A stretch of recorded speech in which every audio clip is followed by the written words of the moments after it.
Okay, we're going to continue on in this video looking at some applications of a derivative. And the first would be to find the slope of the graph of the function at the given point. So problem number 6 at the bottom of your current page of notes, we have y equals the quantity of 4x plus 1 to the second power. In keeping with what we talked about before, at this point, you are going to need to remove any parentheses.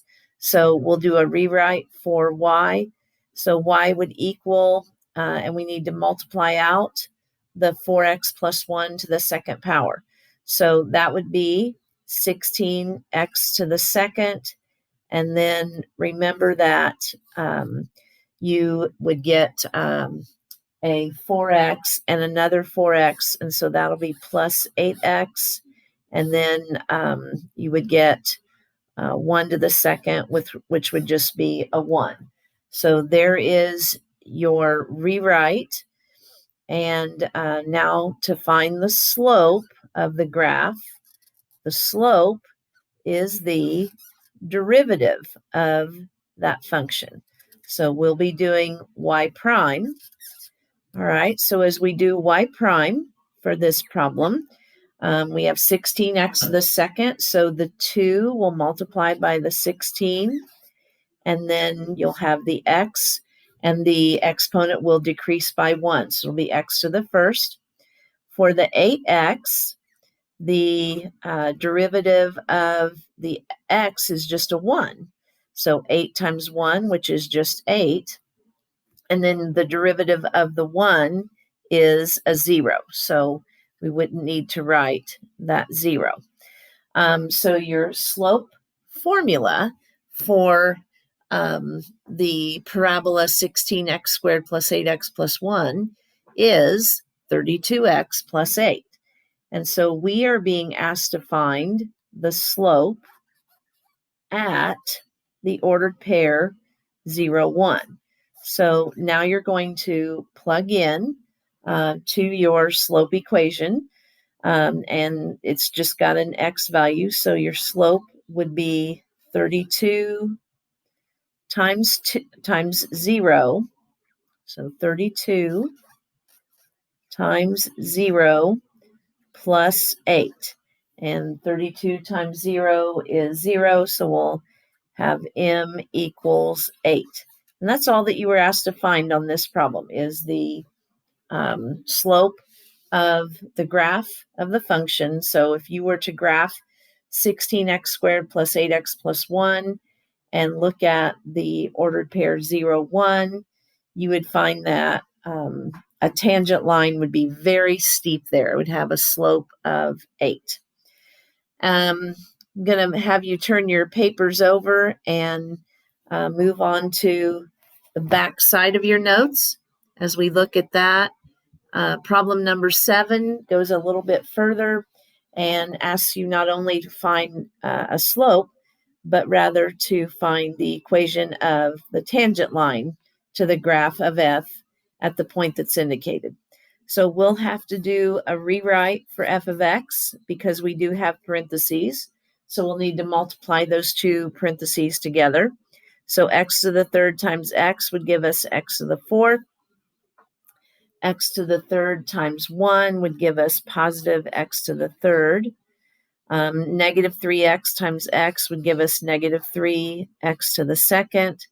And negative 3x times 1, negative 3x. So that is f of x, and rewritten as a polynomial, we can now do the derivative f prime of x. And the reason we're doing that is because we need to know the slope. So your derivative is going to give us the formula for finding the slope. So the 4 comes in front of the x, and then you reduce your exponent by 1, plus the 3 comes in front of the x, reduce the exponent by 1, minus the 2 will multiply by, so this 2 will multiply by the 3.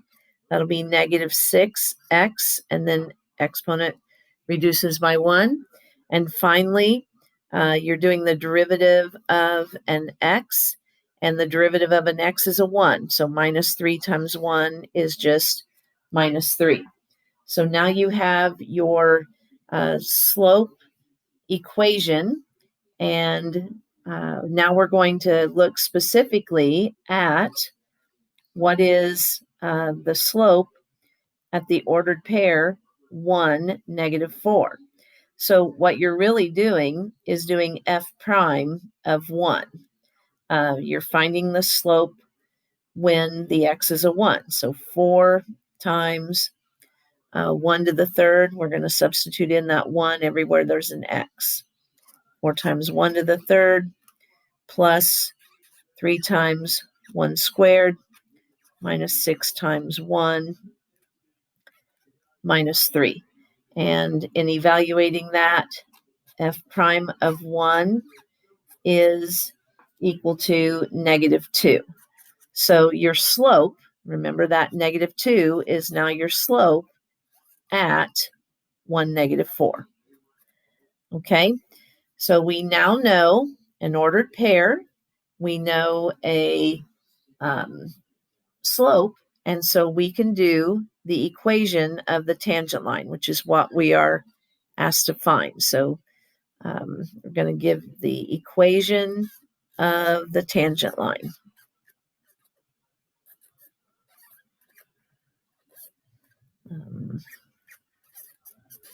Get that written in so you know what we're finding here. And I like to just use y equals mx plus b. So we can substitute in negative 4 for the y. Your slope was negative 2. That's what we found out here. The x in your ordered pair is a 1. You're going to be solving for the y-intercept b. So negative 4 equals negative 2 plus b. We can add 2 to both sides and get negative 2 as our y-intercept. And so the equation of the tangent line is going to be y equals, now your slope was negative 2, so negative 2x, and your y-intercept was also a negative 2. So y equals negative 2x minus 2. And again, that is the equation of the tangent line to the original graph f of x at the point 1, negative 4. And notice you did all of that just knowing one ordered pair. All right, and finally we have your last example, number 8. So I'll move on to that one. For problem number 8, it says determine the points, if any, at which the graph of the function has a horizontal tangent line. All right, so you've got to interpret what this means. So a horizontal tangent line means that your slope, which is equal to f prime of x, has to be a 0, because that's what the slope of horizontal lines would be. All right, so that means that we need to find a derivative so that we have a formula for finding slope. So I put this problem on here partly because I wanted you to have one more shot at doing a trig function. I also wanted you to notice on this square root, we do not need to do a rewrite for that because the square root is for a number. And so remember that coefficients don't have to be rewritten, just variables that have radicals on them would have to be rewritten. So we actually don't need to do any kind of a rewrite. We can simply do the derivative, because the derivative will let us find our formula for our slope. So our derivative y prime is equal to, right now we're doing the square root of 3x. So the derivative of x is a 1. 1 times the square root of 3 is just the square root of 3. And then we're doing the derivative of 2 sine of x. Well, the derivative of sine is cosine. So that would be plus 2 times the cosine of x. So this is our formula for our slope. And now we want to know, where would this be a horizontal tangent? So in other words, where is that slope, or where is this function equal to 0? So I'm going to be setting square root of 3 plus 2 times the cosine of x equal to 0 and solving for that. So we'll do a little algebra and then a little trig. So we'll have 2 cosine of x equals the negative square root of 3. We can divide by 2 and get the cosine of x equals negative square root of 3 over 2. All right, so now you've got to be thinking about how do you solve for x? Well, you solve for x by doing an inverse cosine. So x would equal the inverse cosine of negative square root 3 over 2. So I like to think of this as looking for the angle that has a cosine of negative square root 3 over 2. And if you will check out your unit circle, and I'm not going to take the time to go over that right now, that would be at x equals 5 pi over 6 and at x equals 7 pi over 6. So now you know the two x values where we have horizontal tangents. And then sometimes that's all that you're asked to find, but this one asked you to find points of tangency. So that means that they want, or I would want you to find not just x, but an ordered pair. So now you've got to take the x's, we'll do this one at a time, and find the y values that go with them. So this is to find the points of tangency. So we'll be looking for points of tangency. And so you're going to have to go into your original problem. So your original problem was y equals, and then we have the square root of 3 times the x, and this is going to get ugly because your x, the first one we're going to use is the 5 pi over 6, and then plus 2 times the sine of 5 pi over 6. So that will end up being 5 pi times the square root of 3 over 6, just making that look a little bit better, plus 2 times, and if you will check out the sine of pi over 6, or excuse me, of 5 pi over 6, that is 1/2. And so 2 times 1/2 gives us 1. And so I'm going to go ahead and write my ordered pair. My ordered pair is going to be my x, which was 5 pi over 6, and my y, which is this ugly expression right here, 5 pi square root 3 over 6 plus 1. So that's one ordered pair where I have a horizontal tangent, where I have a slope of 0. And remember that those will be indicators of maximums and minimums.